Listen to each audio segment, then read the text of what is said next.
Sir अभी तो जून का आगाज ही है और पारा 51 डिग्री सेंटीग्रेड तक जाने की प्रिडिक्शन सामने आ रही हैं। इस साल गर्मी की इस गैर मामूली शिद्दत की सबसे बड़ी वजह आपके नजदीक क्या है? देखिए जो तो बेसिकली जो होता है ना हमारे यहाँ बारिशें मगरबी हवाओं के सिलसिले आते रहते हैं। हम्म, तो इस जो एटमॉस्फेयर है वो बहुत वार्म हो चुका है मौसमियाती तब्दीली की वजह से। खास तौर पे जो हमारे यहाँ जो कार्बन डाइऑक्साइड की मकदार जो है वो हवा में बहुत ज़्यादा बढ़ चुकी है। इससे पहले इतनी ज़्यादा जो है ना एटमॉस्फेयर में नहीं थी, जिसकी वजह से एटमॉस्फेयर वार्म हो चुका है।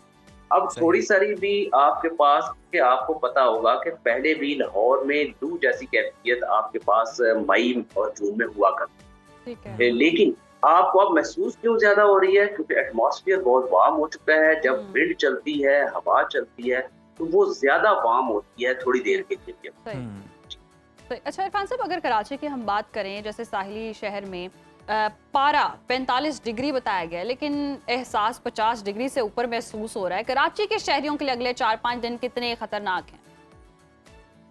देखिए कराची वालों के लिए ये मैं कहूँगा कि अगले 3 से 4 रोज़ जो जितने भी हैं, ये रवां हफ्ता जो पूरे का पूरा जो है वीकेंड तक जो है ना बहुत एहतियात करें, क्योंकि कराची में भी जो है वो टेम्परेचर भी बढ़ेगा। और क्योंकि मॉइस्चर, क्योंकि वो समंदर के पास है, मॉइस्चर हम्म। फौरन आ जाता है, तो वहाँ पर फील लाइक टेम्परेचर ज़्यादा में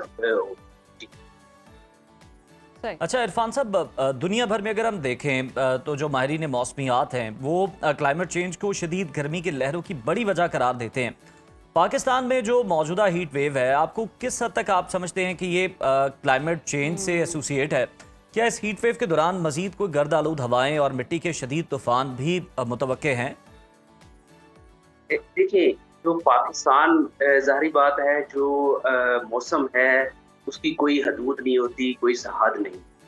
इसलिए जी। जो मौसमियाती तब्दीली अगर दुनिया के दूसरे खित्तों में महसूस हो रही है, तो लाज़मी तौर पे उसका इफ़ेक्ट जो है वो पाकिस्तान में भी है। अब हाँ। पाकिस्तान में आपने देखा होगा कि अभी जैसे अप्रैल में बड़ा अच्छा गुज़रा, मार्च में आपको थोड़ी सारी गर्मी महसूस हुई।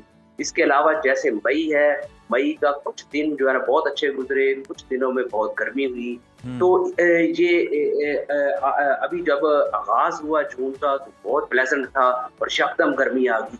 ये सही। जितने भी हैं चीज़ें हैं, ये हम्म। सारी मौसमियाती तब्दीली की वजह से यकदम जो वेदर का पैटर्न चेंज होना, जो बार-बार हम कहते हैं कि हम्म। वेदर पैटर्न चेंज हो रहे जी हैं, जी। वेदर पैटर्न चेंज, हम्म। तो ये उसी की जो है सही। ना अच्छा बड़ी। इरफान साहब, अगर हम हीट वेव की बात करें तो कब तक, कितने दिन तक ये खदशा बरकरार रहेगा और बढ़ भी सकता है? शिमाली इलाका जात में हीट वेव के क्या असरात होंगे?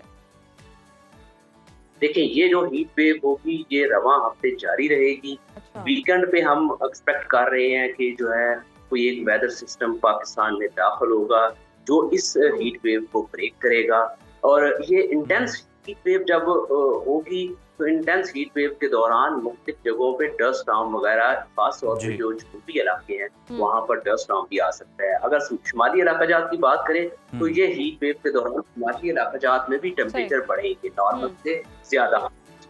सही। बहुत शुक्रिया इरफान साहब आपके वक्त का। और जी, का खदशा जो है इस हफ्ते तक बरकरार रहेगा, तो ऐसे में अपने एहतियात भी करनी है। और मौसम जो है वो तब्दील हो रहा है, और ऐसे में ग़िज़ाएँ कौन सी खानी चाहिए, ये भी बड़ा क्या इंपॉर्टेंट है। एहतियात करनी चाहिए? हीट वेव का जब खदशा हो, मौसम गर्म है, तो जिस्म को कैसे ठंडा रखना है, नेचुरोपैथी के ज़रिए हम जानेंगे इसका हल भी।